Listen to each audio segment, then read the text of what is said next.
At the banquet in my past life, Lin Wanqing held up a blood-stained handkerchief and declared before all the guests that I was carrying a bastard child. Before I could open my mouth to explain, she charged forward in her embroidered silk gown, her high-heeled shoe striking my lower abdomen with brutal force. The pain felt like my bones were being shattered. I curled on the floor, gasping for breath. In the end, to preserve the Prime Minister's family honor, Father personally brought me a cup of poison wine. Watching the smile on Lin Wanqing's lips, I swallowed that deadly drink without even closing my eyes. When I opened them again, I lay in my own four-poster bed, the brocade quilt still carrying the scent of sunshine. Qinghe entered carrying a basin of water. Seeing I was awake, she hurried forward. "Miss, you've finally awakened. Tomorrow is the princess's flower viewing banquet. The lady instructs you to rest well today and not miss the appointed hour." Flower viewing banquet? I clenched the brocade beneath me so tightly my nails nearly dug into my flesh. I had been reborn to the day before Lin Wanqing framed me. My mind raced. The pain of my past life still seared my bones, but now was no time for tears.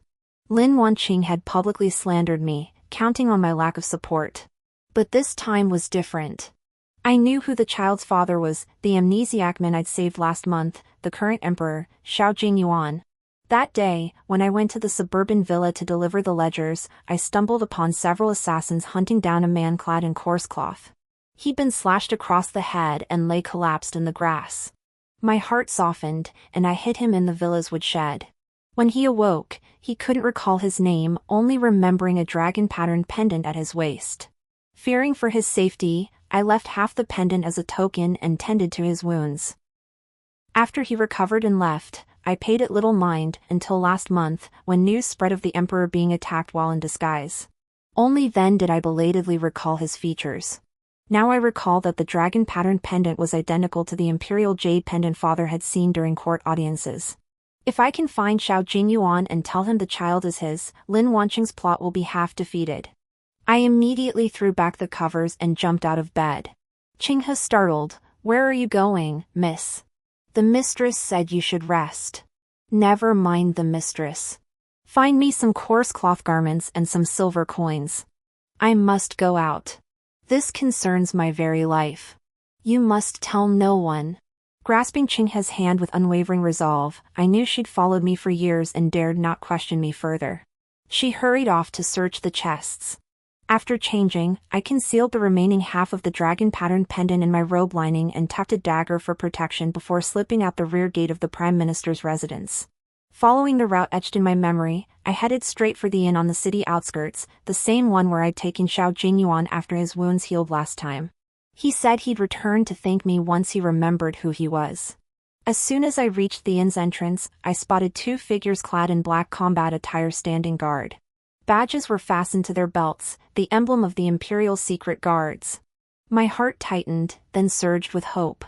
Xiao Jingyuan must be inside. Just as I moved forward, the guards intercepted me. "Halt. This establishment is reserved. Unauthorized persons are forbidden entry. I'm here to see an important guest.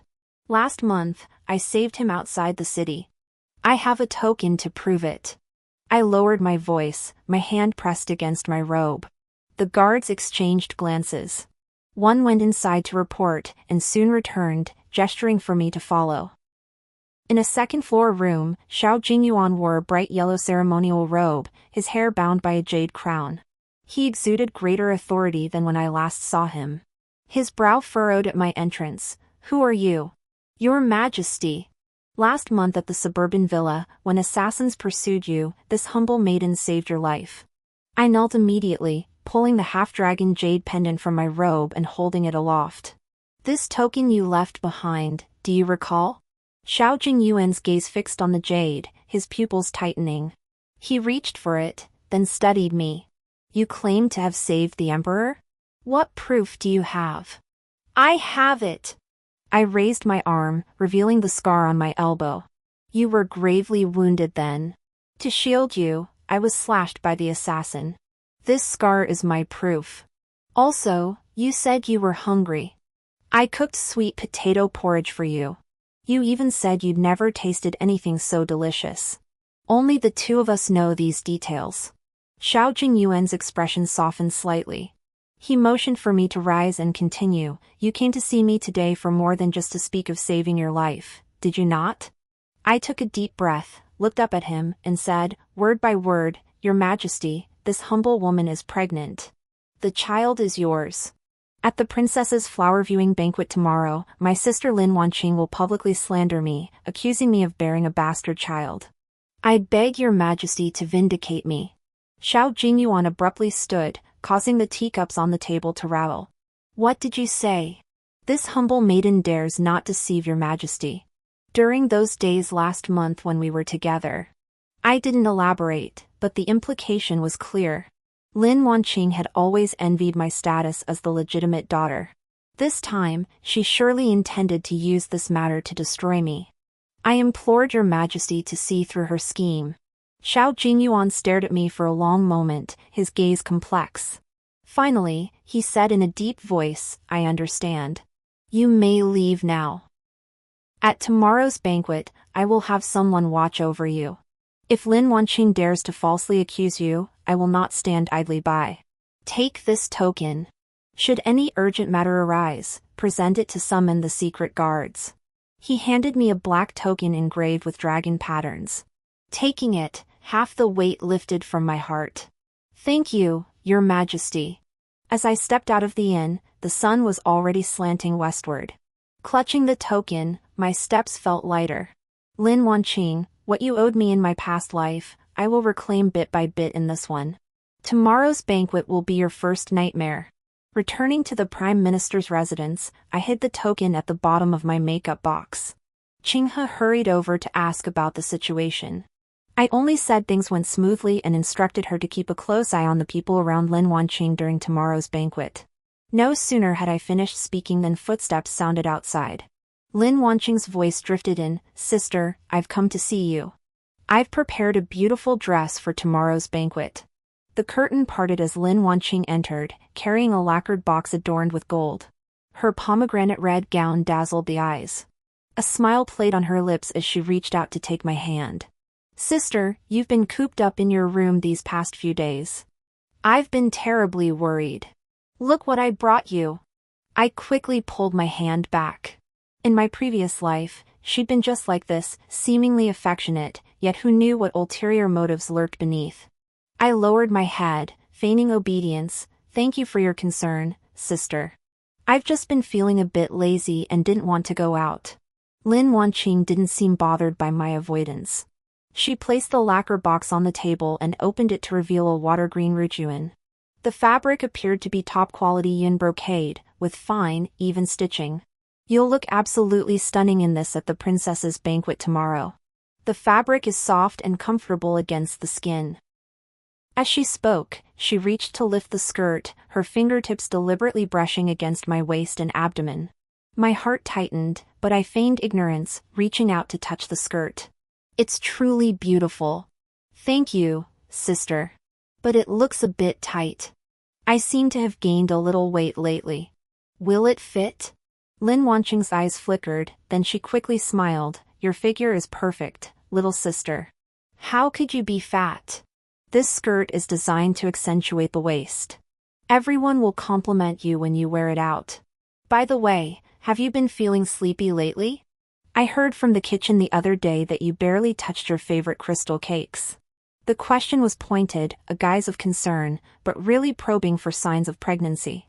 In my past life, she'd cornered me with this exact line. I'd stammered and faltered, giving her the upper hand. I picked up a pastry and stuffed it into my mouth, mumbling, maybe it's just too hot. I feel sluggish and nothing tastes right. If you hadn't mentioned it, sister, I wouldn't have noticed the crystal cakes. I deliberately yawned as I spoke, feigning languor. Lin Wanqing stared at me for a moment. Seeing no slip-up, she seemed to relax. True, she said. This dreadful weather is exhausting. Then rest early tonight, little sister, so you'll be refreshed for tomorrow's banquet. I must go report to mother now. I shan't keep you longer.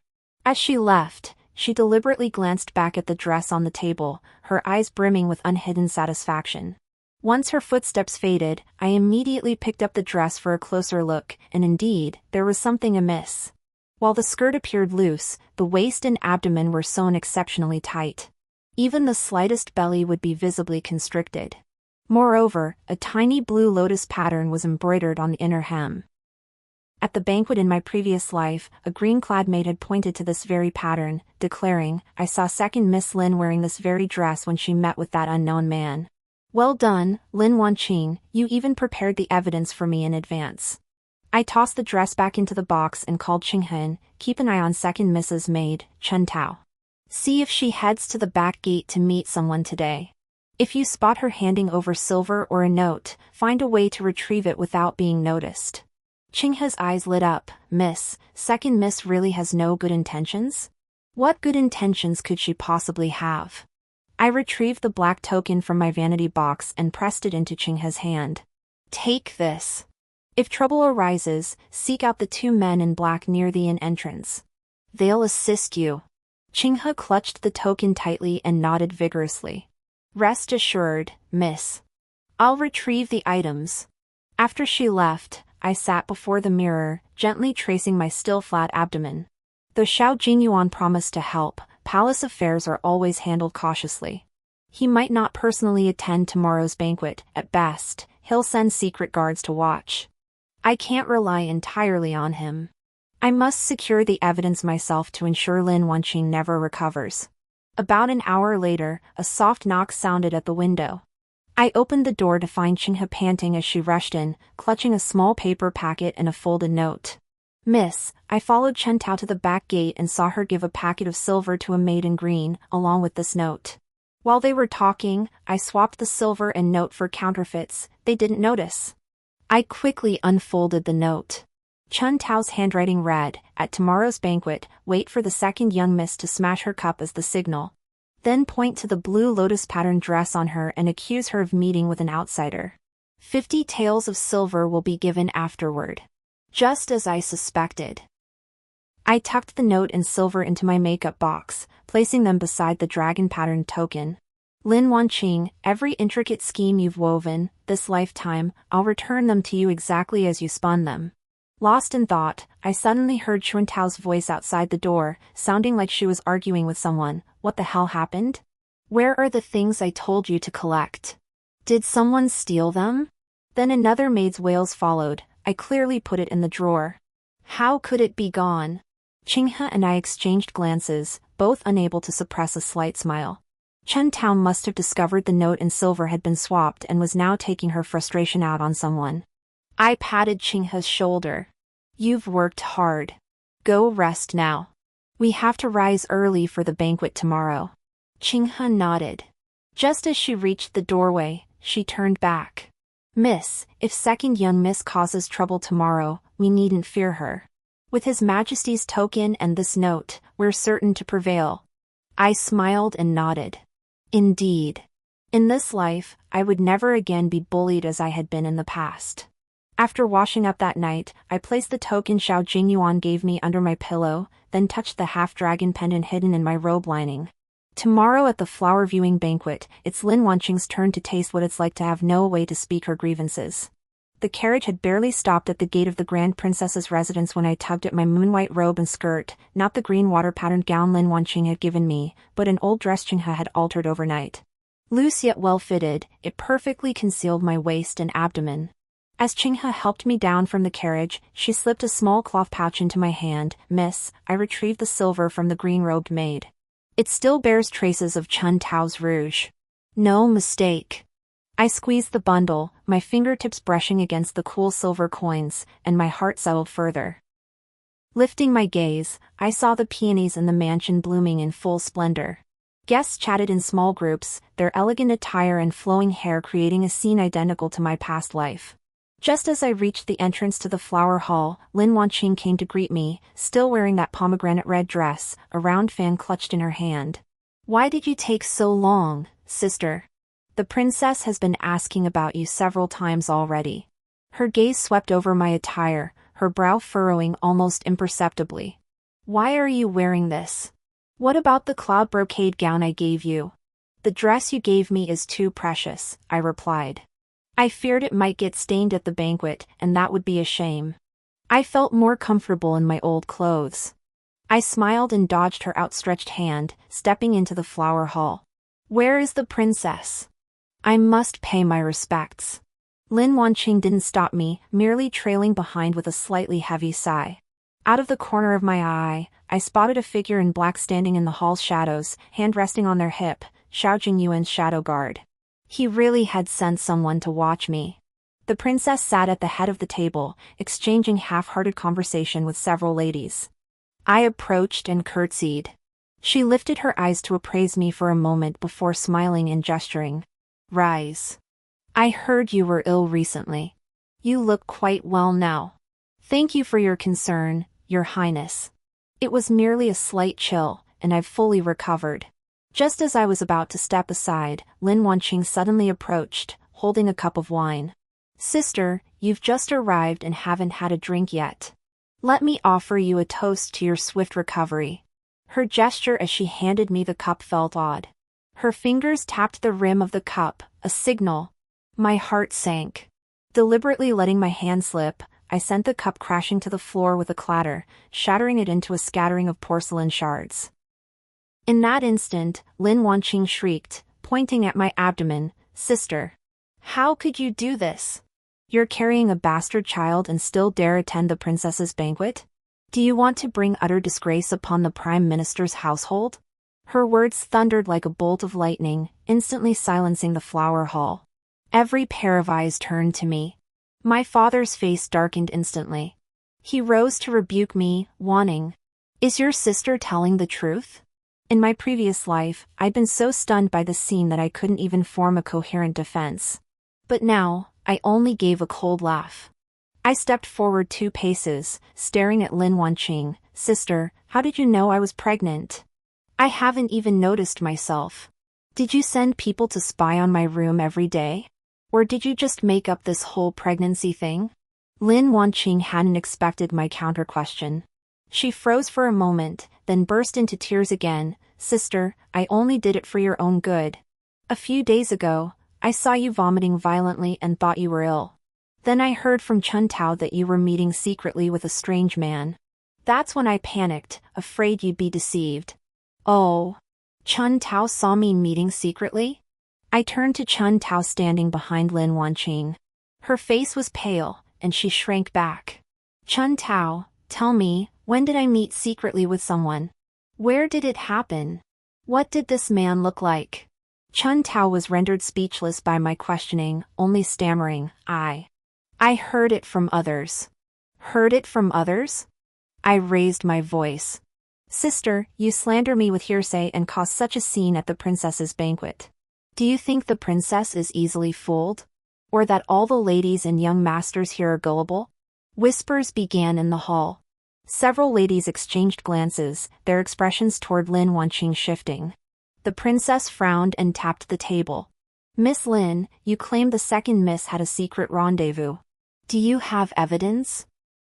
Lin Wanqing panicked and quickly shouted, I have evidence. I found a witness. She beckoned toward the door, and a green-clad maid hurried in, the very one Qinghe had mentioned. Speak up. Lin Wanqing grabbed the green-clad maid's arm. Did you see second miss meeting secretly with a stranger? Did you see her wearing that water lily patterned skirt? The maid's face went pale. Just as she was about to speak, Qinghe's voice suddenly rang out from the hall entrance. Don't you dare lie. You took silver from Chuantiao to help the second young miss slander my mistress, and now you dare lie? All eyes turned toward the doorway as Qinghe pushed another maid inside, holding a cloth bundle aloft. Your Highness, look. This silver was found on her person, still stained with Chun Tao's rouge. I saw Chun Tao give it to her yesterday with my own eyes. The green-clad maid knelt with a thud, sobbing, Your Highness, spare my life. Chun Tao forced me. She threatened to sell me into a brothel if I didn't do as the second young miss ordered. That silver was also given by Chun Tao. I never saw the second young miss meet secretly. The moment these words were spoken, the flower hall erupted in chaos. My father's face turned ashen. Pointing at Chun Tao, he demanded, Chun Tao, is what she says true? Chun Tao's legs buckled, and she too knelt down, pleading, Master, spare my life. It wasn't me. It was. It was the eldest miss who ordered me. She said she wanted to ruin the second miss's reputation. Lin Wanqing trembled with rage, pointing at the green-clad maiden Chun Tao. You're lying. The two of you conspired to frame me. Princess, they were bribed by my sister. Bribed them? I stepped before Lin Wanqing, drew the earlier note from my sleeve pocket, and unfolded it for all to see. This was the note Chun Tao had written to her, bearing the words, "Signal when second young miss shatters cup, accuse her of illicit meeting." Chun Tao should recognize this handwriting, shouldn't she? Chun Tao lifted her head upon seeing the note, her face instantly drained of color. She collapsed to the ground, speechless. The princess took the note, glanced at it, then fixed her gaze on Lin Wanqing, her eyes turning cold. "Miss Lin, do you have anything to say?" Lin Wanqing's mouth hung open, unable to utter a single word for a long moment. I stood rooted to the spot, watching her panic, feeling not a shred of sympathy. In my previous life, she had driven me to the brink. This time, I was merely letting her taste a bit of that suffering first. Just then, a guard's voice suddenly echoed from the doorway. His Majesty commands that second Miss Lin be summoned to the palace immediately. Everyone froze, myself included. I turned toward the doorway. The black-clad secret guard stood behind the guardsman, giving me a slight nod. Lin Wanqing's face instantly drained of color. The moment the guardsman's words fell, the flower hall grew so silent you could hear a peony petal fall. My father froze in place, his face shifting between green and white. The shock in his eyes as he looked at me was palpable. He'd likely never dared imagine I could be connected to the emperor. Lin Wanqing stood rooted to the spot, her lips trembling. All her earlier arrogance vanished, replaced by sheer panic. I didn't look at her. Instead, I curtsied to the guard. This humble daughter obeys the command. Qinghe hurried over to support me. Clutching her hand, I deliberately glanced toward Lin Wanqing. She was glaring at me, her eyes blazing with fury, yet not daring to utter a word. Following the guards into the carriage, the secret guard joined us, taking a seat opposite. His Majesty awaits you in the warm pavilion of the Imperial Garden. No one will stop you along the way. He handed me a brocade box. His Majesty said, since you bear the dragon's heir, take this. Those in the palace will understand. I opened the box to find a crimson gold token inlaid with rubies, engraved with the characters, Consort Chin. My heart skipped a beat. Xiao Jingyuan was openly granting me status.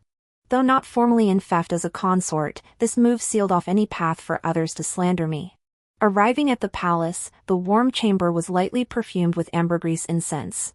Xiao Jingyuan sat on a soft couch by the window. Seeing me enter, he beckoned me over. Sit. The secret guards have told me everything about today's banquet. Thank you, Your Majesty, for upholding justice for this humble servant. No sooner had I sat down than a palace maid brought ginseng soup. Xiao Jingyuan gestured toward it. Drink it. It's good for both you and the child. Holding the bowl, my fingertips grew warm.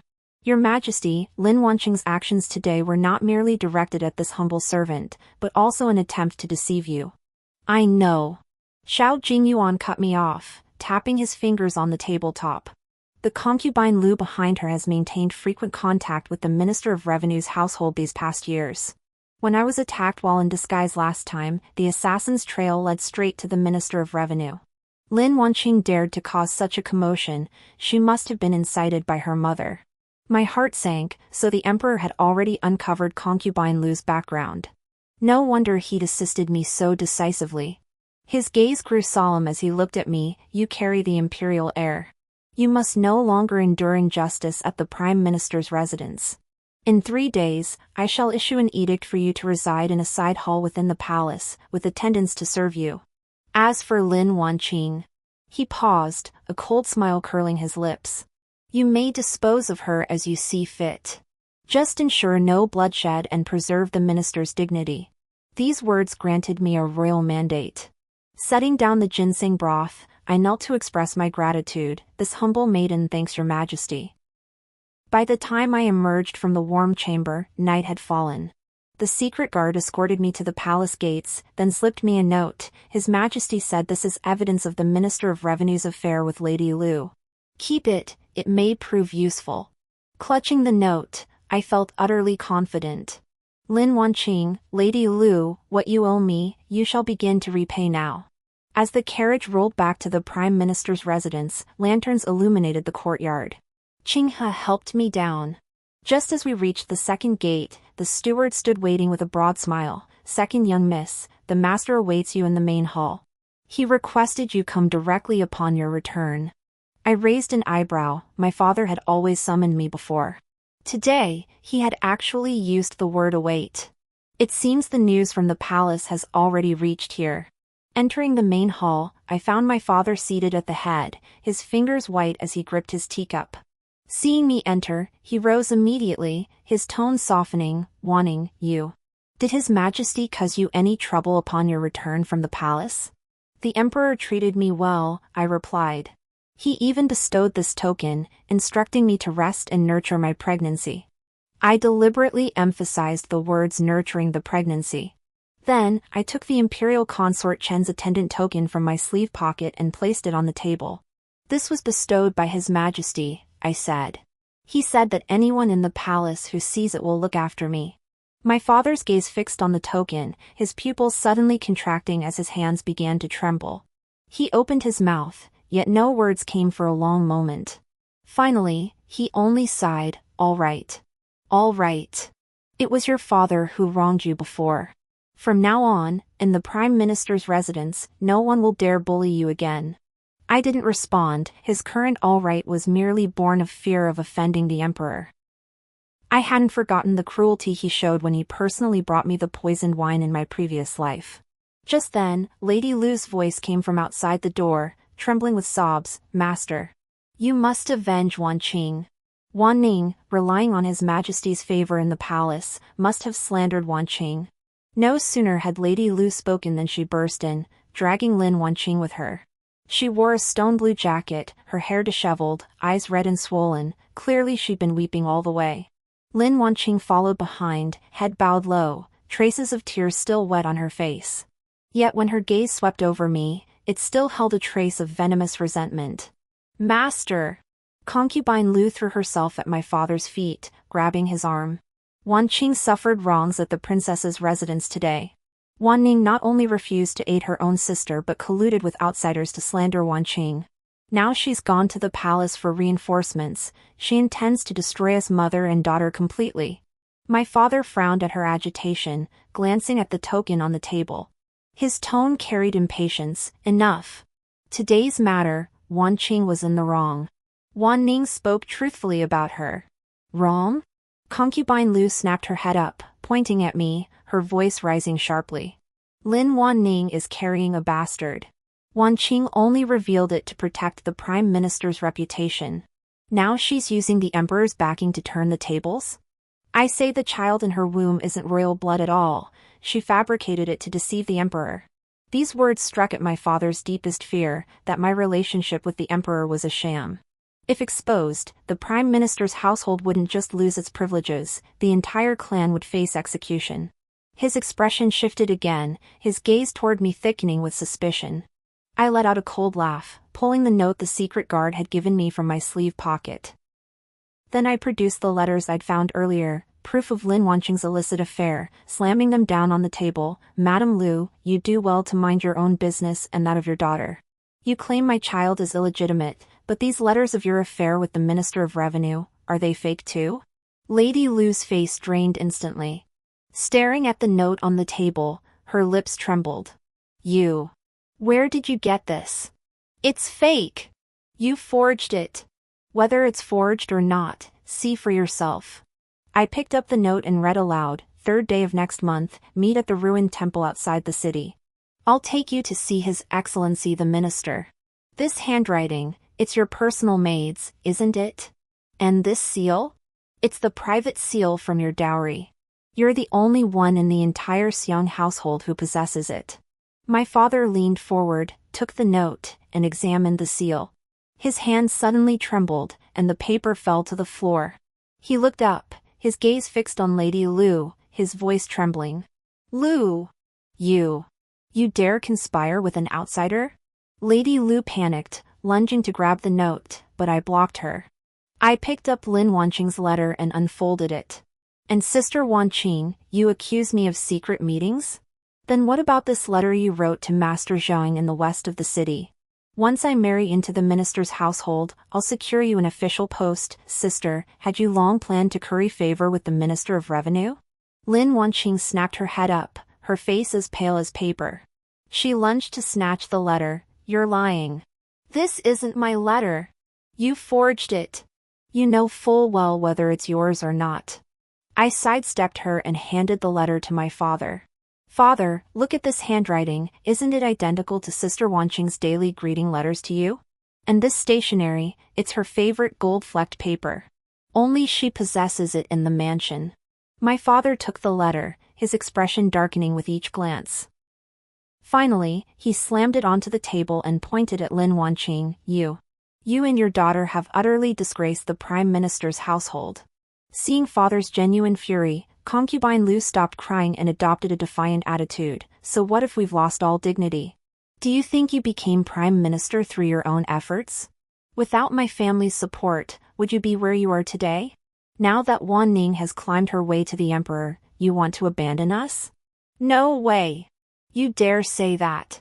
Father trembled with rage, reaching to strike concubine Lu, but Lin Wanqing blocked him.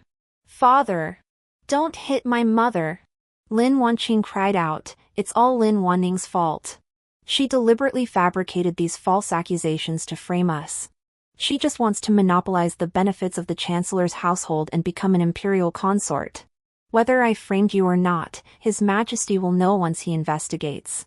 I picked up the Imperial Consort Chen's token from the table, weighing it in my hand.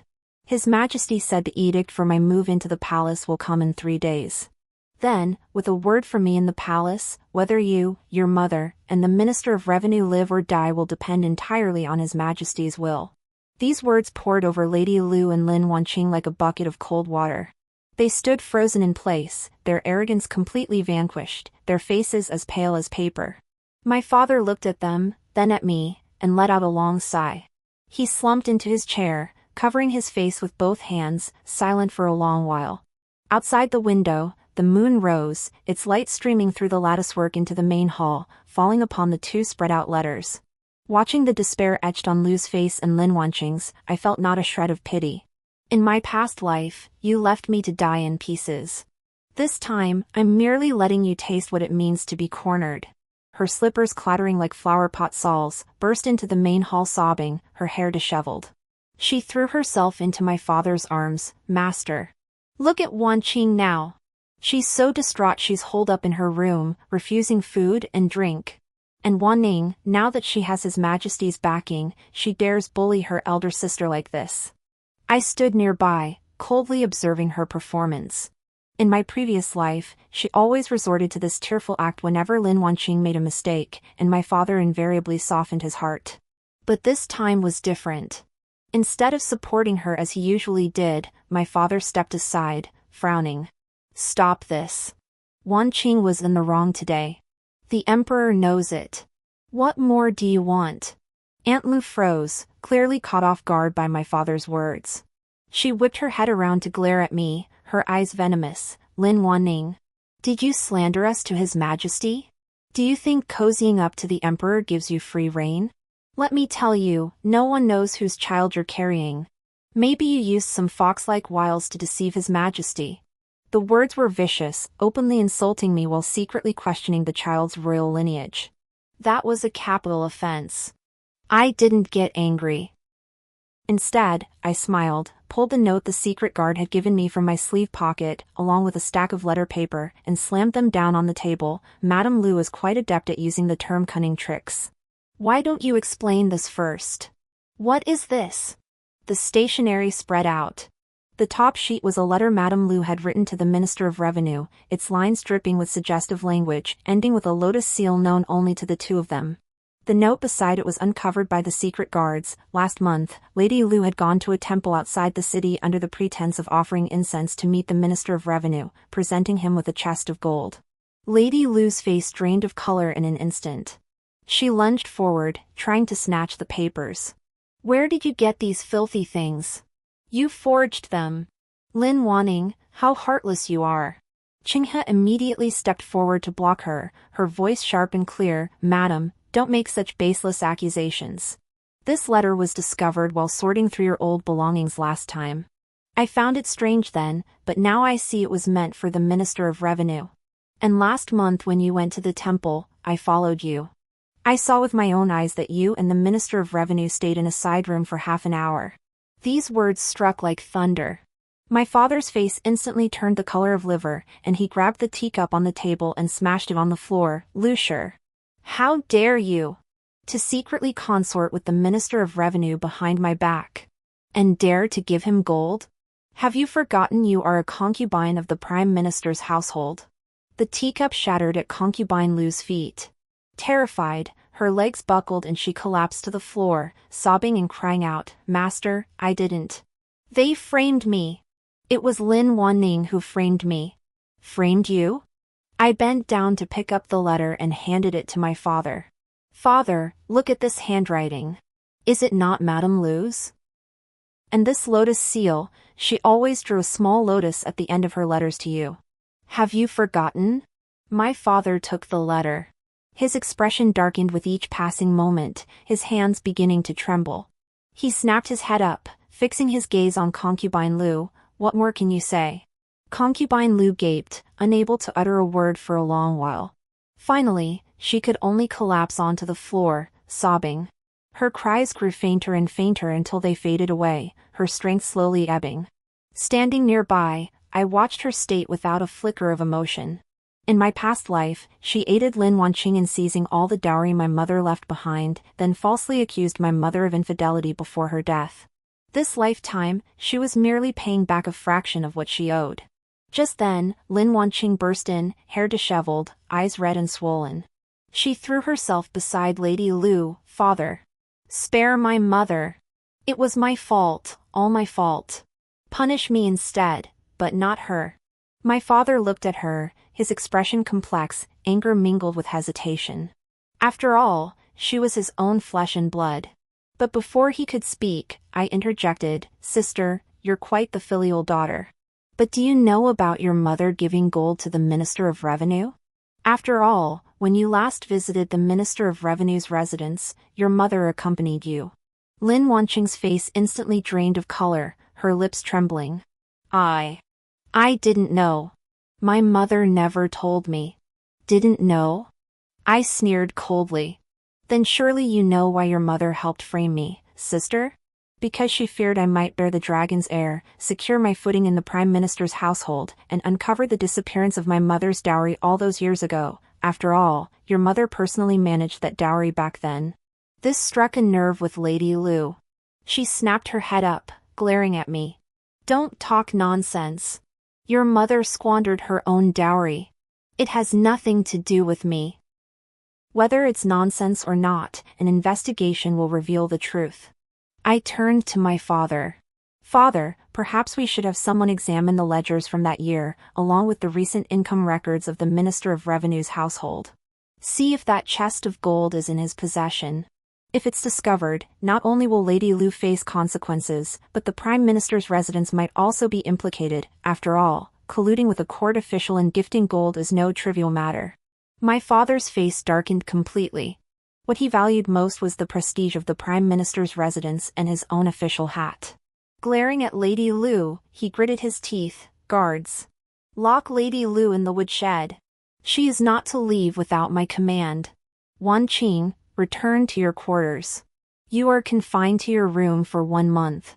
Reflect deeply on your actions." Guards immediately entered, lifting the limp Lady Lu. As she was dragged away, she screamed, "Lin Wanning, I won't let you off. Not even as a ghost will I let you off." Lin Wanqing watched her mother being taken away, crying and trying to chase after her, but was stopped by the guards. She turned and glared at me, her eyes filled with hatred. "Lin Wanning, you just wait." I ignored her and looked only at my father. "Father, about the ledgers. Should we investigate?" Father took a deep breath and waved his hand. "No need. Let it be. You carry the dragon's heir. Take good care of yourself. If you need anything, tell the steward." With that, he turned and walked back into the inner chambers, his back looking slightly stooped. Qinghe supported me and whispered, "Miss, you were incredible today." Concubine Lu and second miss finally got what they deserved. I smiled, though I knew deep down, this was only the beginning. Madame Lu had the Minister of Revenue backing her. They wouldn't let this go. I touched my belly and squeezed the token in my sleeve pocket. Xiao Jingyuan had given me courage, but the path ahead was mine to walk alone. Back in my chambers, I instructed Qinghe to secure the stack of letters. Then I penned a note for the Imperial Guards to deliver to the Emperor. He must know that the Minister of Revenue and Lady Lu's affairs might be linked to the previous assassination attempt. This needed urgent investigation before complications arose. The moon rose outside, its light filtering through the window curtains and settling on the floor like a layer of frost. Seated by the window, I contemplated my next moves. Madame Lu confined to her quarters, Lin Wanqing locked away. Now it was time to deal with the Minister of Revenue. After all, the matter of the Emperor's assassination attempt remained unresolved. On the second day of Madame Lu's confinement in the woodshed, an ebony carriage arrived at the mansion's gate. Its curtains bore the embroidered insignia of the Ministry of Revenue, a messenger from Minister Zhou Xian. When the steward reported this, I was drying pregnancy-preserving herbs in the courtyard. Qinghe still held the note she just retrieved from the secret guard. "Miss, Zhou Xian sent his steward to deliver New Year's gifts for the master." But I noticed something off about the steward's eyes. He kept glancing this way, toward your courtyard. I clenched the note and sneered. It stated Zhou Xian had been meeting frequently with the Vice Minister of War lately and had secretly reassigned guards within the mansion. Clearly, he feared concubine Lu would expose him and wanted to test the waters at the Prime Minister's residence first. "Let him in. Go tell father I'm unwell and wish to invite Steward Zhou to inquire after my health. After all, Minister Zhou is an elder. As his junior, I must observe proper etiquette."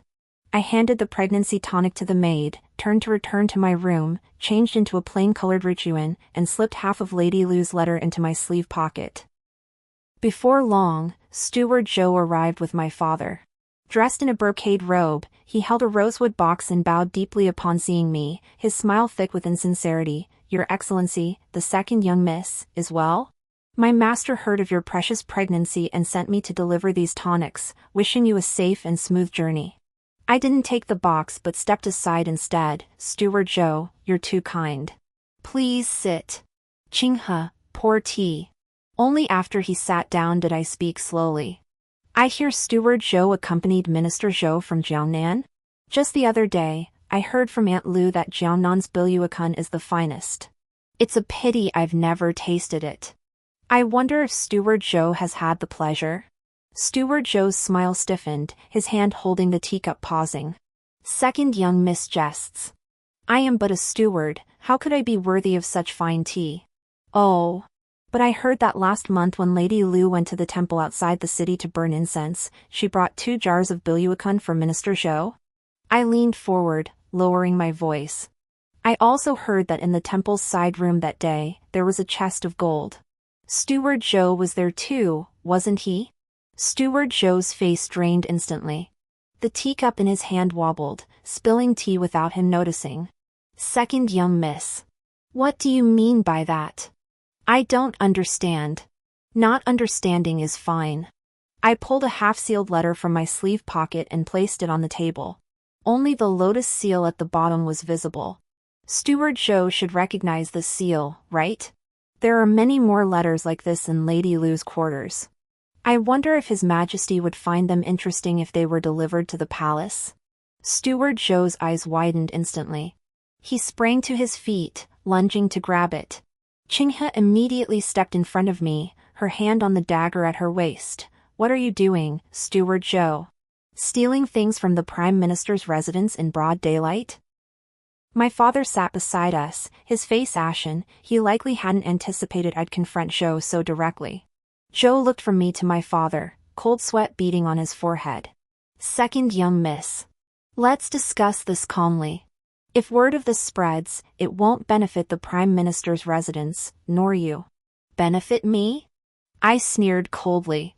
Secretary Zhou had an affair with concubine Lu, embezzled gold from the mansion, and may even be connected to the Emperor's assassination attempt last time.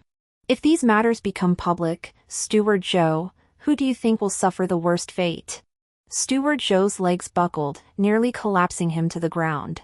I rose and stepped before him, retrieving the letter. Return and tell Minister Joe that if he wishes to save his own life, he must cease all dealings with the Assistant Minister of War and abandon any designs on the Prime Minister's residence.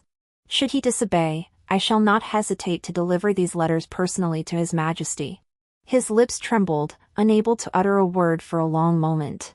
Finally, he snatched the box from the table and retreated awkwardly. I understand, sir. I'll return immediately and relay your message.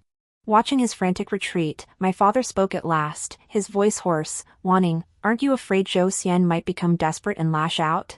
He is still the Minister of Revenue, after all, and retains influence in court. Afraid? I turned to face him. Father, when I was driven to death by Lady Lu and Lin Wanqing in my previous life, why weren't you afraid then? Now I'm merely protecting myself. What is there to fear? Besides, with His Majesty watching over me, Zhou Xian wouldn't dare do anything. My father opened his mouth, but in the end, he only sighed and turned to leave. Qinghe leaned closer and whispered, Miss, you were incredible just now.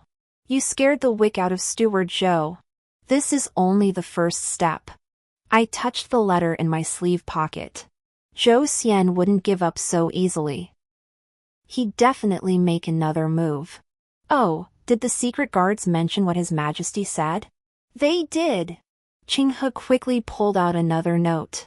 His Majesty said not to confront Zhou Xian head-on. He's already had the secret guards monitor the Vice Minister of War. Once they uncover evidence, they'll close in immediately. He also mentioned that in 3 days, a court physician will visit the Prime Minister's residence to check your pulse and deliver some tonics to help with your pregnancy, so you can rest assured and focus on your health. My heart warmed. Though Xiao Jingyuan hadn't intervened openly, he'd arranged everything. But I couldn't rely solely on him. Zhou Xian might hold other leverage. I had to uncover the truth myself. That evening, I sent Qinghe to the woodshed to find Lady Lu, not out of pity, but to extract more secrets about Zhou Xian from her. When Qinghe returned, she held a jade pendant. Miss, Lady Lu said this pendant was given to her by Zhou Xian. It's engraved with the character Zhou. She also mentioned Zhou Xian has a private residence outside the city where he hides correspondence with the Vice Minister of War. I held the pendant, examining it by moonlight. The character Zhou was indeed engraved upon it, the craftsmanship remarkably intricate. It seemed Zhou Xian's private residence would be my next target. Outside, the wind howled fiercely, making the window lattice creak and groan. I tucked the pendant away, my mind already made up. In 3 days, when the imperial physician came for the pulse check, it would be the perfect opportunity to send the secret guards to investigate Zhou Xian's private residence outside the city. Once those letters were found, Zhou Xian would never rise again. Meanwhile, Lin Wanqing remained confined to her room.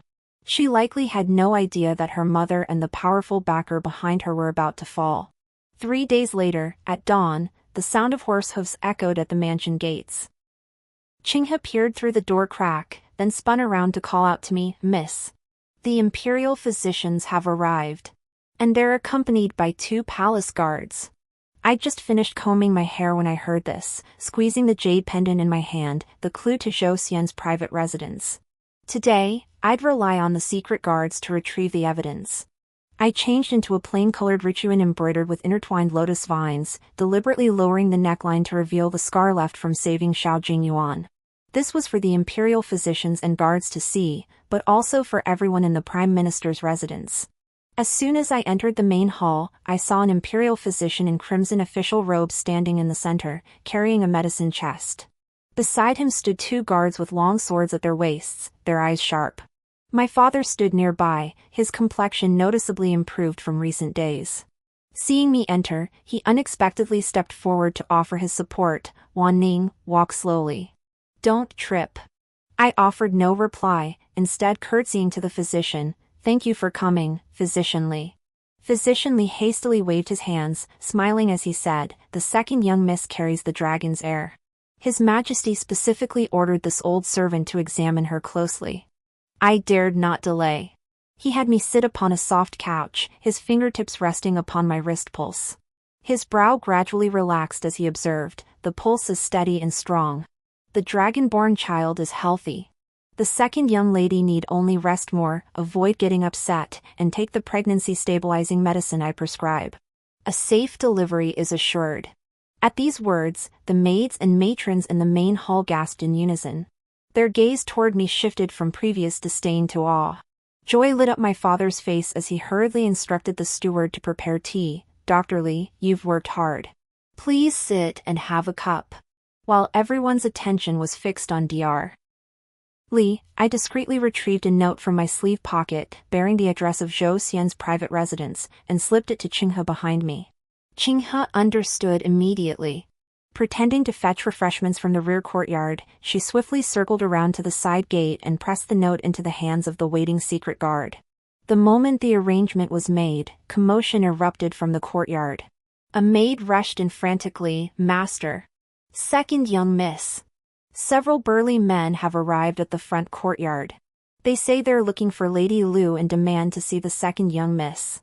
They threaten to smash the mansion's gates if they don't get her. My heart sank. It was Zhou Xian's men. He couldn't wait any longer. Using the excuse of looking for Lady Lu, he intended to cause trouble at the Prime Minister's residence.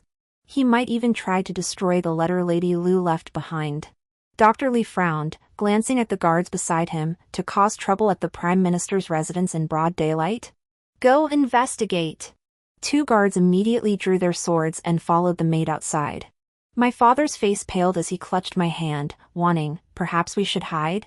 Zhou Xian's men likely mean trouble." "Hide?" I shook off his hand and strode to the main hall entrance. This is the Prime Minister's residence, not a place for Zhou Xian to run amok. Besides, with His Majesty's men here, what could he possibly do? Just as I reached the front courtyard, I saw three burly men standing at the gate, wooden clubs in hand, facing off against the guards. The leader, a man with a scar across his face, glared at me the moment I appeared. "You're Lin Wanning? My master demands you hand over consort Lu. Refuse, and don't blame us for being rude." "Who is your master?" I took 2 steps forward, Qinghe quickly following behind, clutching a cloth bundle. Inside was Lady Lu's letter to Zhou Xian, instructing him to come speak with me personally. Did he think the Prime Minister's residence was unguarded, sending a few servants to cause trouble? The scarred man, momentarily silenced, lunged forward. "Don't push your luck." "Stop!" Guards instantly blocked my path, long blades pointed at Scarface. His Majesty dispatched us to protect the second young miss. Harming her is defying imperial orders. Scarface's hand froze midair, his expression shifting. He likely hadn't anticipated palace guards arriving. I sneered coldly, snatched the cloth bundle from Qinghe's hands, pulled out a letter, and flung it before him. "I hold ample evidence of your master's affair with concubine Lu. Now get back and tell him, if he dares send men to cause trouble again, I'll deliver these letters to the palace and let His Majesty see his fine character." Scarface glanced at the letter on the ground, then at the guard's blades. His arrogance vanished. He scooped up the letter and fled with his men. My father hurried over, wiping sweat from his brow. "Wanning, why did you have to do this? Driving Zhou Xian to desperation is exactly the point." I interrupted him. The more desperate he gets, the easier it is for him to slip up. Just then, the paper in my sleeve shifted, a signal from the secret guards. I feigned dizziness and had Qinghe escort me back to my room, leaving my father stunned in place. Back in my room, I closed the door and pulled the note from my sleeve. It read, "Found private residence outside the city. Seized correspondence between Zhou Xian and the Assistant Minister of War mentioning assassinating His Majesty and seizing control of the Ministry of Revenue. Notes now in my possession. Unusual activity among Zhou Xian's guards, they appear to be preparing to seize them." I clenched the note tightly, a surge of satisfaction washing over me. Finally, irrefutable proof of Zhou Xian's treason. Handing these letters to Xiao Jingyuan would spell the end for both Zhou Xian and the Vice Minister. Just then, a faint sound came from outside the window. I immediately ordered Qinghe to extinguish the candles while I reached for the dagger hidden beneath my pillow. A secret guard leapt through the window and whispered urgently, "Second young miss, Zhou Xian has dispatched over 20 assassins heading straight for the Prime Minister's residence." Their target is you and those letters. Understood. I regained my composure. Go alert the guards at the gates. Have them secure both entrances. Also, send 2 men to the woodshed to watch over Lady Lu. Make sure the assassins don't rescue her. Qinghe, hide the letters in the secret compartment under the bed and seal it with bricks. Both men sprang into action. Standing by the window, I watched the sky darken outside, a faint smile curling my lips. Zhou Xian, if you're desperate enough to resort to desperate measures, I'll play along. This time around, I won't just seek revenge. I'll make everyone who ever wronged me pay the price. Before long, the sound of combat echoed from the front courtyard.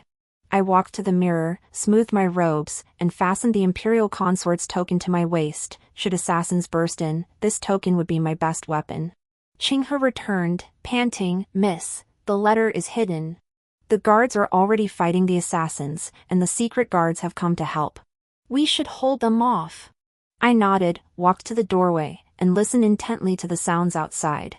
The clashes grew fiercer, punctuated by the occasional agonized screams of the assassins. I knew we would win this battle, because I held the evidence, had His Majesty's backing, and was no longer the helpless Lin Wanning of my past life. After about half an hour, the fighting ceased. The secret guards pushed open the door, carrying a blood-soaked head. It belonged to the scarred man from earlier. "Second young miss, the assassins have been dealt with. The guards from Zhou Xian's residence are under our control." The letters are intact. I stared at the severed head, feeling no fear whatsoever, only the exhilaration of vengeance fulfilled. I picked up the paper from the table and wrote a single line: "Zhou Xian dispatched assassins in retaliation, they have been captured and killed." A letter plotting rebellion was seized. Seeking His Majesty's decision. I handed it to the secret guard, instructing him to deliver it to the palace immediately.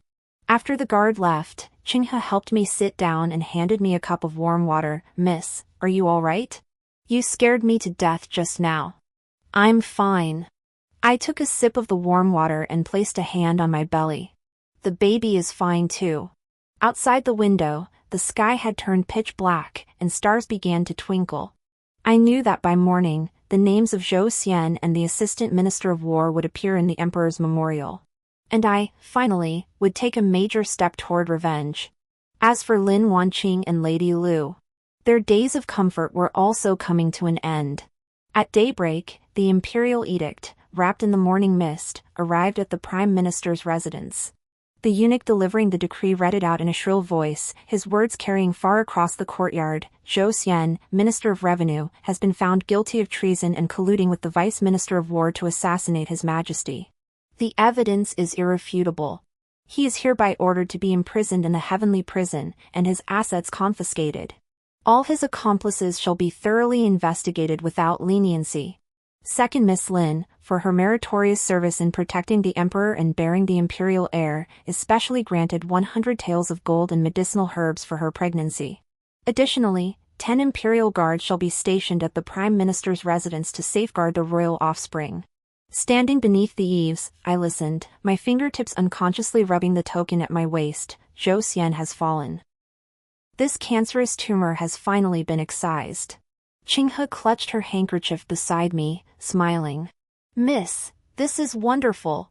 Zhou Xian can never trouble us again." Just then, heart-wrenching cries pierced the air from the direction of the woodshed. "Impossible. Zhou Xian can't be dead. You're lying to me." It was Lady Lu.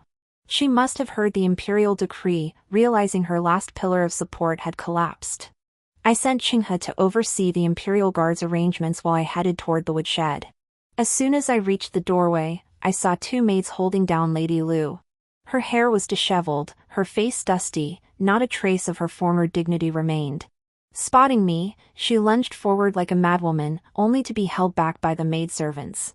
"Lin Wanning, you ruined me. You ruined Zhou Xian. I'll kill you. You ruined yourself." I crouched down, staring at her contorted face.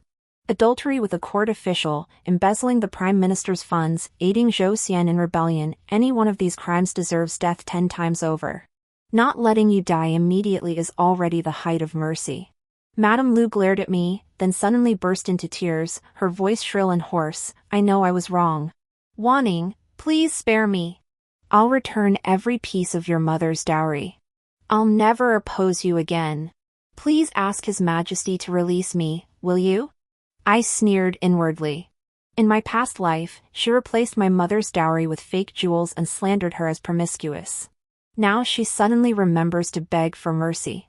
I drew a brocade box from my sleeve and opened it to reveal a jade hairpin engraved with my mother's name. This is the only thing left of her, I said. You claimed it was lost back then, but you gave it to Lin Wanqing, didn't you? Lady Lu's face drained instantly, her lips trembling so violently she couldn't speak. I closed the box and rose to my feet. You needn't beg me, nor His Majesty. Your crimes will be judged after the Ministry of Justice concludes Zhou Xian's trial. But I suspect you won't live to see that day.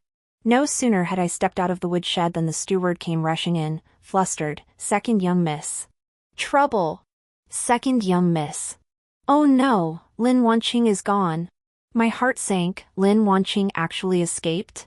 I ordered the Imperial Guards to search while I hurried to her courtyard with Qinghe. The moment I entered, I saw the window open and a shattered porcelain bottle on the floor, still holding some medicinal residue. Qinghe picked up the residue and sniffed it. Miss, this is a sleeping potion. She must have used this to knock out the guard maid and escaped through the window. She can't have gone far. I walked to the window and examined the footprints outside the wall. They led toward the back gate. She had no money and nowhere to go. She must be trying to find Zhou Xian's remaining followers. Go inform the Imperial Guards. Secure all city gates, then search the vicinity of Zhou Xian's private residence. She's most likely headed there. Qinghe had barely dashed out when my father arrived, his face paler than paper, wanting, if Wanqing is captured. Could it implicate the Prime Minister's residence? Now you're afraid? I stared at him. When she slandered me as carrying a bastard child, why weren't you afraid? When she helped Lady Lu hide my mother's dowry, why weren't you afraid? My father opened his mouth, but in the end only sighed, his voice low as a mosquito's buzz. Father wronged you. I also wronged your mother. If Wanqing is captured, you'll ask the Ministry of Justice to show leniency, won't you? She is your sister after all. Leniency? I recalled how Lin Wanqing stood by laughing when I was given poisoned wine in my previous life. She never considered leniency for me back then. No sooner had the words left my mouth than the voices of the Imperial Guards echoed outside the courtyard. Second young miss. Lin Wanqing has been captured. She was trying to climb over the wall to escape when we stopped her. My father and I rushed out just in time to see Lin Wanqing being held by 2 guards. Her hair was disheveled, her clothes torn, her face bruised and swollen, probably from falling while scaling the wall. When she saw me, her eyes burned with hatred. Struggling, she screamed, Lin Wanqing.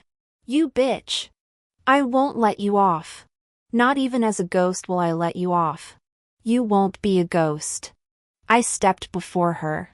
Your mother plotted rebellion. You aided her escape. By law, you deserve exile. However, I pleaded with His Majesty. You will be confined to the family temple for lifelong penance, never to leave. Lin Wanqing froze, then shook her head wildly. I won't go to the temple. I'd rather die than go to the temple. Lin Wanqing, let me go. I'll be your slave. Too late. I signaled the Imperial Guards to take her away. You'll reflect on your actions inside, think about what you and your mother have done. Watching Lin Wanqing's retreating figure being dragged away, my father suddenly said, Wanqing, thank you. I didn't turn back, just kept walking. It wasn't for you. It was for my mother. And for myself. Back in my chambers, the Imperial Guard commander reported that several remnants attempting to rescue Lin Wanqing had been captured near Zhou Xian's private residence and were now in custody. I nodded and dismissed him. Just as I sat down, a secret guard arrived, presenting a small box. His Majesty says these are safety locks for the dragon's heir. He also says he'll bring you to the palace once your health stabilizes. I opened the box. Inside lay 3 crimson gold safety locks, each exquisitely crafted with the characters blessing, longevity, and well-being engraved upon them. My hand drifted to my belly, and my heart suddenly softened. This lifetime, I had not only avenged my wrongs but also safeguarded my child, securing a peaceful future. Qinghe brought the pregnancy tonic. I took a sip, its bitterness making me frown. She smiled and offered a piece of candied fruit. Miss, things will be better now. Zhou Xian and Lady Lu are dealt with, and Lin Wanqing has gone to the ancestral temple. No one can bully you anymore. Chewing the candied fruit, I gazed at the sun beyond the window. Indeed, the most troublesome foes were gone. Yet I knew life in the palace wouldn't be easy. Within Xiao Jingyuan's harem, many eyes still watched the child growing within me. But it didn't matter. I was no longer the weak Lin Wanning of my past life. Whatever came next, I would protect myself and my child. Lost in thought, I heard a maid's voice outside the courtyard. Second young miss, Imperial Physician Li from the Royal Medical Bureau has arrived. His Majesty has ordered him to take your pulse once more. I rose, straightening my robes. A new chapter had only just begun. Chapter 9, The Legitimate Daughter Prevails. The imperial decree arrived at dawn. The eunuch's shrill voice pierced the quiet of the Prime Minister's residence just as I finished drinking my pregnancy tonic. By the mandate of heaven, the Emperor decrees, Zhou Xiantong, Minister of Revenue, has conspired with enemies to rebel, colluding with the Vice Minister of War to attempt assassination against the Emperor. The evidence is irrefutable. He is hereby ordered to be imprisoned in the heavenly prison, and his assets confiscated. All accomplices shall be severely punished without leniency. Lin Wanning, for her astute and decisive assistance in uncovering the traitors and safeguarding the imperial lineage, is hereby rewarded with 100 taels of pure gold and 50 bolts of premium silk brocade. She is further granted the title Princess of Yongning County. So decreed. As the eunuch finished reading, my father stumbled to his knees to receive the imperial decree, his forehead pressed to the ground, his voice trembling. Your servant. Your servant receives the decree. Long live the Emperor! 10,000 years! 10,000 years! 10,000 years! I rose, supported by Qinghe's hand, and knelt before the eunuch. Thank you for your trouble, Your Excellency. Please accept this token of our gratitude. Qinghe promptly handed over a heavy red envelope. The eunuch weighed it, his face breaking into a smile. Second young miss, you're too kind. His Majesty also said to take good care of your pregnancy. Should you need anything, simply send someone to the palace to report. After the eunuch departed, the looks from the people of the Prime Minister's residence toward me changed completely, from previous disdain, to later reverence, now filled entirely with flattery. The steward hurriedly directed servants to carry the gifts, maids swarmed around me with concerned inquiries, and even the cook who'd always given me the cold shoulder rushed over to offer to stew bird's nest for me. I ignored these insincere gestures and turned to my father. Zhou Xian has been arrested. Concubine Lu was his accomplice. Shouldn't she be brought to justice according to the law?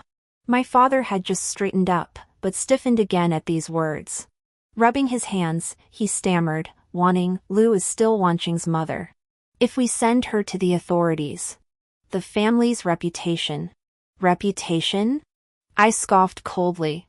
When she aided Zhou Xian in rebellion and helped Lin Wanqing slander me as carrying a bastard child, did she spare a thought for the Chancellor's reputation? If you're so reluctant, father, perhaps you should explain it yourself when His Majesty inquires? This struck his weak spot. His face paled instantly as he waved his hands. Hand her over! Hand her over to the authorities for investigation.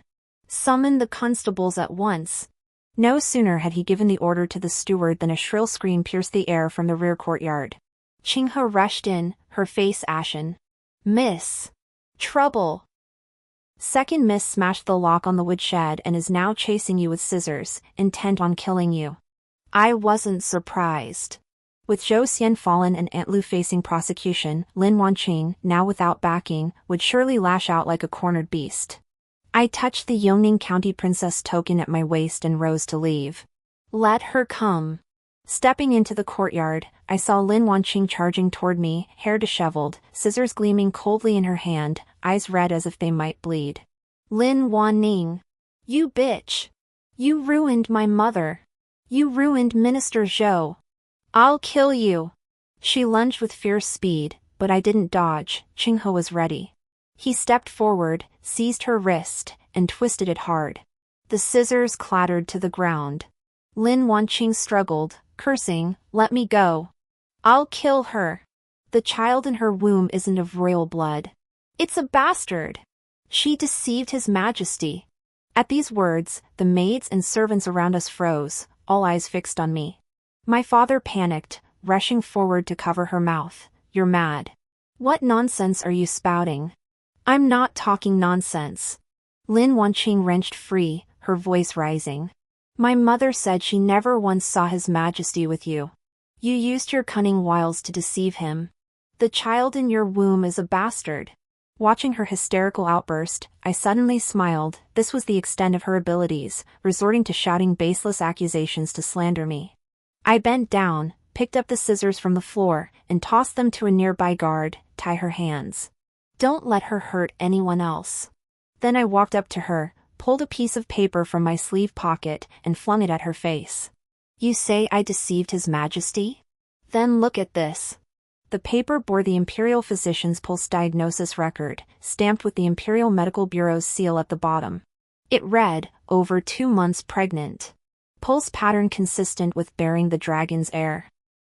Lin Wanqing clutched the paper, staring at it for a long moment before suddenly tearing it to shreds. "This is fake. You forged it." "Forged?" I turned to the constables who had just arrived. "Officers, you should know whether the Imperial Medical Bureau's seal can be forged. If Second Miss Lin doesn't believe us, why don't we go to the palace now? Let His Majesty summon 3 Imperial physicians for a re-examination. Let them confirm whether the child in my womb is truly of royal blood." The constables exchanged glances and quickly nodded.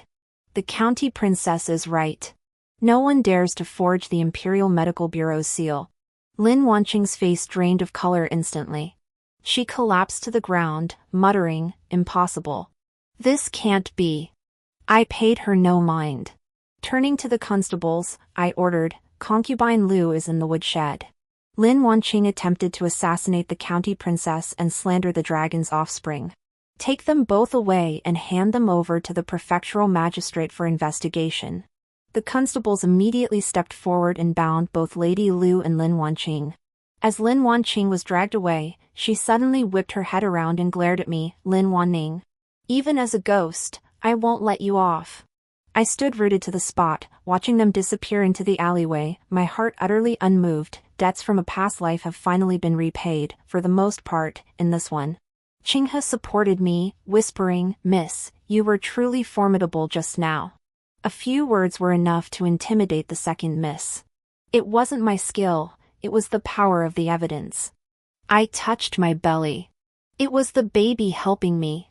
Just then, a secret guard leapt over the wall and handed me a sealed letter. "His Majesty instructs me to inform the county princess that the prefect of Jingzhou will rigorously investigate Lady Liu and her daughter. Additionally, ledgers detailing Lady Liu's embezzlement of the lady's dowry years ago were discovered in Zhou Xian's private residence. His Majesty requests you review them before deciding whether to pursue further investigation." I opened the sealed letter. Sure enough, tucked inside was an account book detailing how Lady Liu had either sold off or gifted to Zhou Xian the jewels and land holdings that had once belonged to my mother.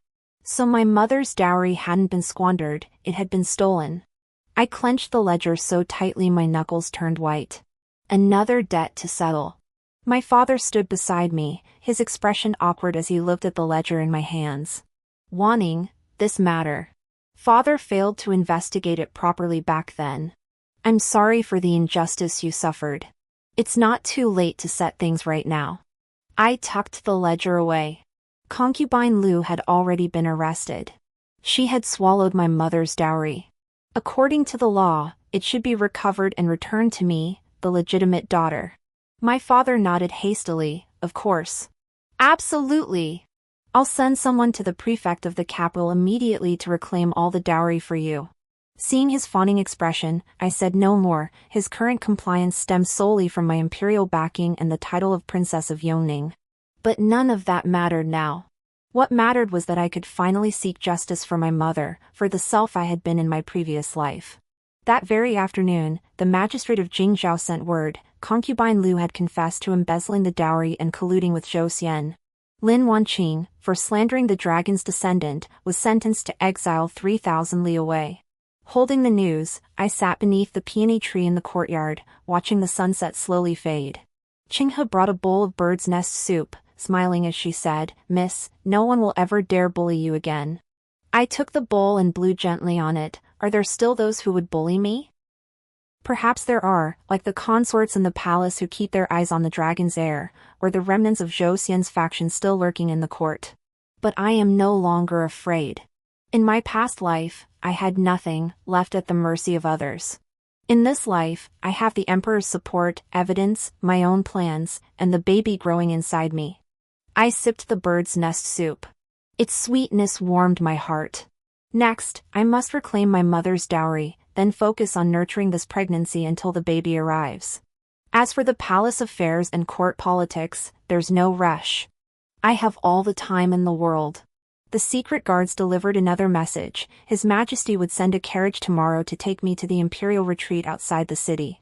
It was quieter there, more suitable for the dragon's offspring. I nodded and instructed Chingha to pack my belongings. Matters at the Prime Minister's residence were nearly settled. It was time to leave this place of constant scheming for a quieter one, to await the baby's birth. The moon rose outside the window, illuminating the peonies in the courtyard. As the new carriage for the imperial retreat pulled away from the Prime Minister's residence, I lifted the curtain and glanced back. The vermilion gates receded into the distance, and all the scheming, strife, and tears seemed left behind. Chingha sat beside me, cradling a rosewood box, her eyes crinkling with a smile. "Miss, the magistrate of Jingzhou just sent word, all the dowry Lady Lu embezzled has been recovered. Even the silver she got from selling the lady's jewelry back then has been converted and returned in full. It's all in this box." I opened the box. Inside lay neatly stacked pearls, jade, and a thick stack of silver notes. Sunlight streamed through the carriage curtains, making the pearls glow with a warm radiance, like the pearl hairpin my mother wore in her hair when she held me as a child. I touched the jewels, feeling little emotion. Only this thought lingered: what was mine has finally been returned. Put them away safely. When our baby is born, these will be keepsakes for him or her. I handed the box to Chingha and turned to lean against the carriage wall. The wheels rolled over the stone pavement with a steady rhythm. Soon we left the city behind, heading toward the imperial retreat outside the walls. Perched halfway up the mountain, the palace was surrounded by bamboo groves. The air carried the scent of bamboo, making it far more serene than the Prime Minister's residence. The carriage had barely come to a stop when I saw Xiao Jingyuan standing at the entrance. Dressed in his everyday robes and without his imperial crown, he seemed less like an emperor and more like an ordinary man, radiating a gentle warmth. Spotting me disembark, he strode forward, his hand reaching to assist me before hesitating. Finally, he simply said, "Tired from the journey?" The imperial physician advised against excessive jostling. "Next time you travel, inform me beforehand. I'll have the roads smoothed further." I curtsied to greet him, but before I could speak, he waved me off. "No need for formalities here. No one will gossip." He led me inside. The imperial retreat's courtyard was dotted with osmanthus trees. Though not yet in bloom, I could already imagine their autumn fragrance. I've had the West Warm Pavilion prepared. It faces the sun perfectly. You and the baby will both benefit from the daily sunlight. Inside the pavilion, a bowl of freshly stewed bird's nest sat on the table, accompanied by a medical text. Xiao Jingyuan picked up the bowl and offered it to me. The imperial physician said this bird's nest is infused with poria, which calms the spirit. Try some. I took the bowl and sipped slowly. Sweet without cloying, its warmth seeped into my heart. Zhou Xian and the assistant minister of war were sentenced to immediate execution yesterday. Their followers have either been exiled or dismissed from office. The court is much calmer now. Xiao Jingyuan sat across from me, watching me. "You needn't worry about anyone harming you anymore." I nodded and set down the bowl. "Thank you, Your Majesty." "You need not thank me." He looked at me, his gaze earnest. "You saved me back then, and now you've helped me uncover the traitorous faction. If anyone should be thanking anyone, it should be me thanking you. And..." He paused, his voice softening. "I didn't give you a clear status before because I feared the other consorts in the palace would make things difficult for you.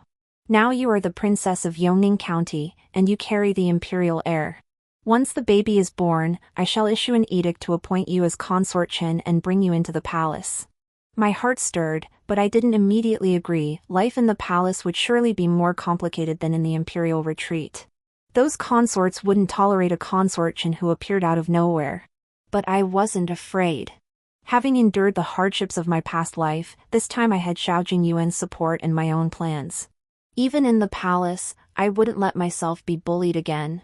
We'll see after the baby is born. I gently rubbed my belly. For now, I just wanted to take good care of myself and ensure the baby's safe arrival. Xiao Jingyuan smiled and nodded. All right, I'll follow your lead.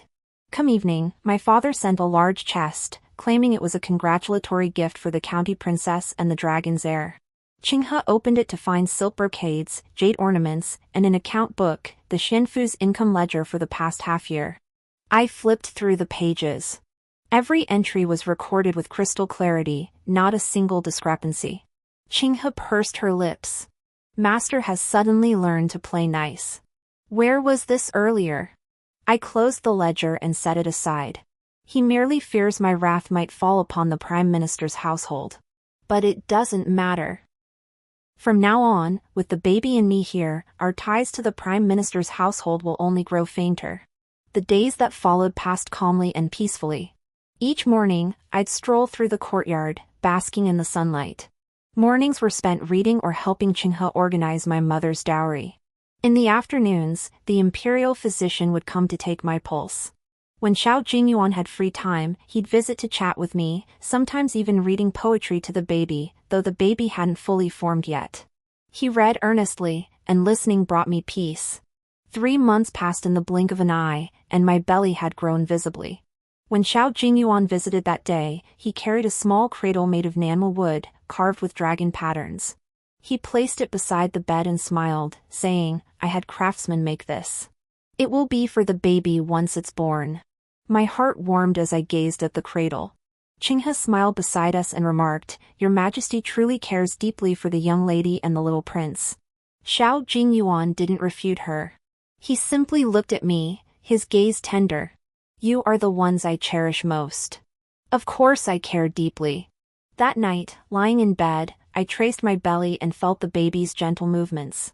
Moonlight filtered through the window curtains, bathing the cradle in a silvery glow. I recalled my tragic death in my previous life, the cautious steps I'd taken since rebirth, the fates of Lady Lu and Lin Wanqing, and finally recovering my mother's dowry. All the suffering seemed to find its reward in this moment. Qinghe brought warm water and placed it by the bed. Miss, it's time for your pregnancy-preserving medicine. I took the bowl and drank it in one gulp. Though bitter, it brought me a sense of peace. Qinghe, I said, looking at her. After the baby is born, I'll ask His Majesty to arrange a good marriage for you. You deserve a life of happiness too. Qinghe's eyes reddened, and she nodded quickly. Thank you, miss. Serving you brings me such joy already. I smiled, lay back, and closed my eyes. The breeze rustling the bamboo outside carried a cool, refreshing scent. I knew the vengeance for my past life had been fulfilled. This new life was only just beginning. From now on, I would protect the baby well and live well. I would never let anyone bully us again. Under the moonlight, the cradle stood quietly beside the bed, as if waiting for its little master to begin a brand new life. The end.